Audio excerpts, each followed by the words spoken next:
Okay guys, so I sold my pontoon boat and I got this new boat.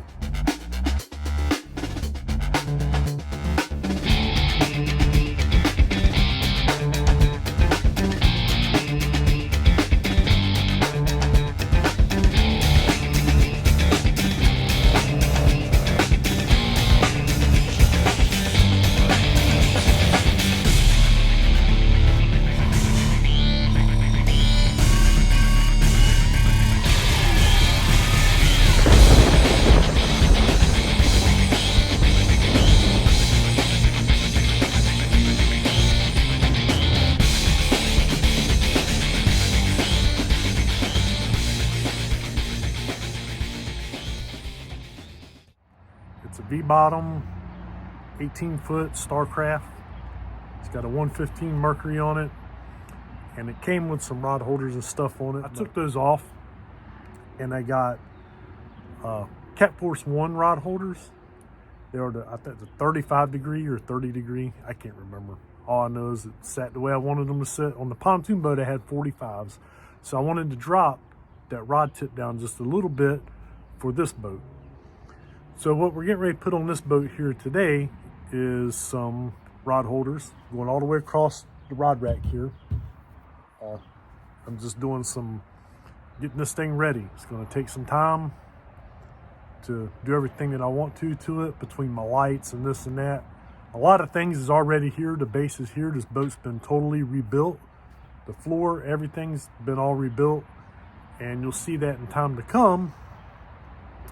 It's all fairly new. It's only a few years old as far as the flooring and all that stuff. So, and it's been done right. That's the most important thing. It's been done right. But I'll show you what I'm putting on this. So these are Catforce 1 rod holders to go on your boat. Now, the beauty of these is I know Catforce 1 is going to raise the prices because steel costs has went up, and they don't look to try to make a lot of money off people. So they keep things as cheap as possible for guys like me that don't want to spend a whole lot of money on things that are basic. I look at rod holders as basic. I don't believe overly in paying $30 for a rod holder. It's, to me, I won't even say that. For me, I don't believe in paying $30 for a rod holder. Although they are built really nice, those 30, 25, 20, there's many rod holders out there. So for guys like me that want to keep it simple, let's put it that way, simple. Not cheap, but simple. You want to keep things simple. I want to keep things simple because I'm not just a big fan of dropping $400 in the rod holders and whatever. So this is what you got. It's simply made. It's not rubber coated.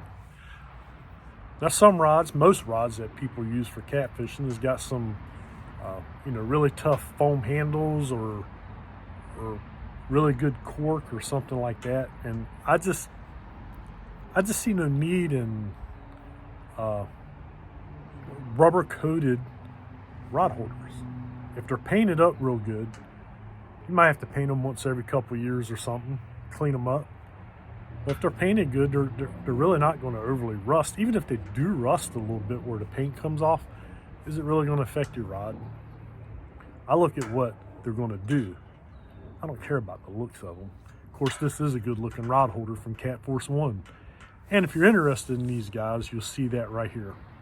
Right there, you'll see it right there. You can go through Facebook to contact them, get some of these. They got these, I can't remember, is it 30 or 35 degree and a 45. So this is what we're putting on. Also, another piece I wanted to show you guys is the mounts. These are the mounts that I'm putting on. It's a nice mount. I mean, up here, this is all aluminum anyway. And you might say, well, why are you putting aluminum on top of aluminum? You could just drill a hole and put the stem through there and put a bolt on it, because that's not the way I want it. There are certain things I do want a certain way, and this is one of them.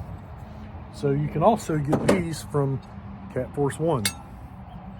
So when you get these, they come with a bolt on it, so you can tighten it down or whatever, but they go on like this.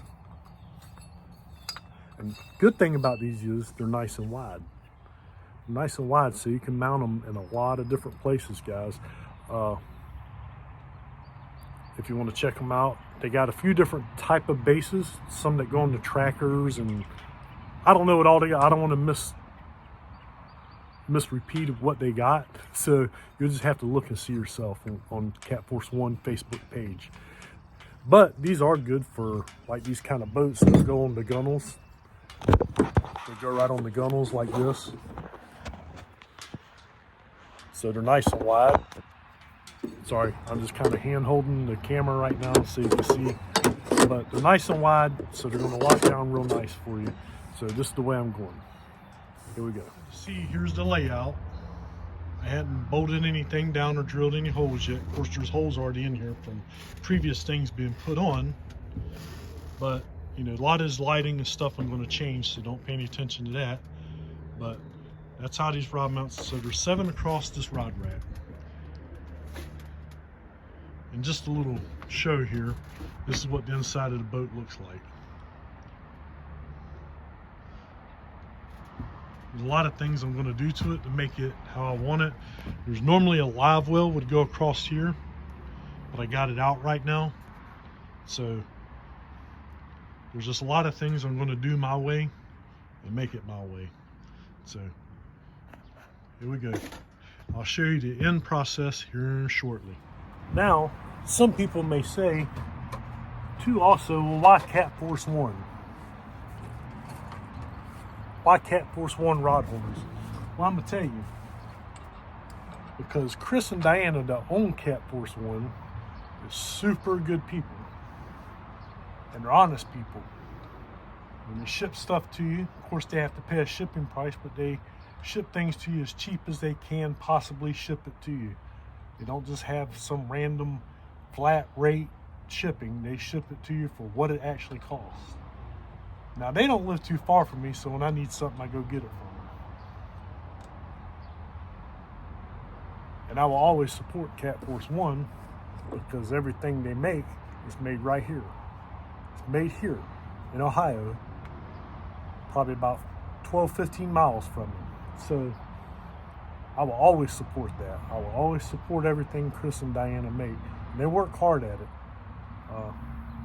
Like I said, they try to make things at the lowest cost possible for people that want stuff for their boat, anchors, rod holders, bank rod holders, whatever. So check them out if you got a chance. You know, really give them a look. But we're getting down on putting these on. So I got some bolts in already. So let's get these tightened up. So you say, well, Willie, why'd you get rid of your pontoon? Nothing bad. Nothing bad at all. Just pulling it on long trips, it catches a lot of wind. It's like a big parasol. So, and I want to do more river trips. And you guys know the way gas prices are. So if I was just staying local, I probably would have kept my pontoon. But my thing is, I want to reach out to a little bit further different places and do things a little differently. So that's where we're at on that. Some people might even say, well, what'd you do? Run out of stuff to do on it? And you got to go to something else? I've heard that before too. But that's not the case. The case is, let me get the right wrench here. The case is what I just said.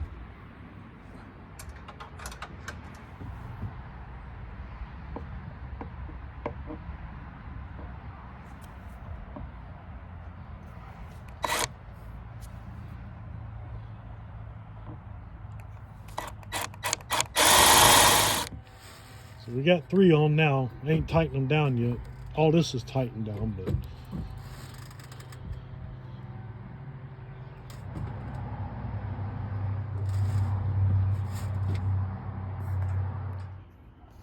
okay, so got them on there, tightened down. Like I said, this has got to come off. I got to redo some of the lighting, but there's the holders. And I laid this out to where, let's move this over. To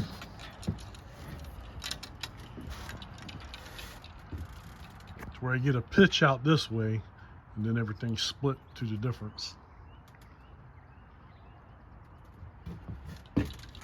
Then you go to the middle.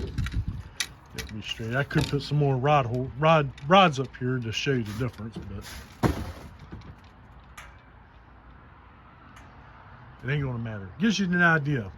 So here's the rod rack, and we're on.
Guys, so stay tuned for more things to come. We're just starting on this boat. As you can see, we got the rod holders on. There's lots of things that I'm going to be doing to this thing, so if you want to see the things that we're going to do to this boat, hang around and watch for more videos to come. Hopefully the next video that you see will be putting some fish on the boat.